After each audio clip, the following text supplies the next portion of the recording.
This is Kolkata TV's podcast news.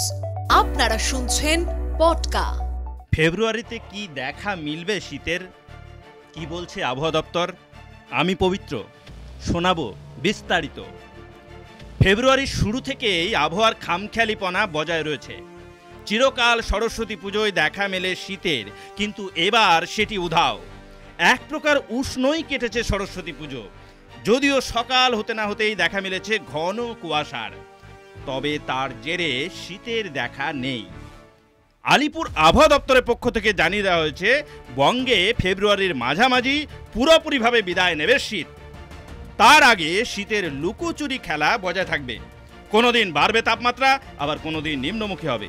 আবহাওয়া দপ্তরের পক্ষ থেকে আরও জানানো হয়েছে, আগামী 48 ঘন্টায় ঊর্ধ্বমুখী হবে তাপমাত্রা। বুধবার কলকাতায় সর্বনিম্ন তাপমাত্রা ছিল 19.7 ডিগ্রি সেলসিয়াস, যা স্বাভাবিকের তুলনায় 2.8 ডিগ্রি কম।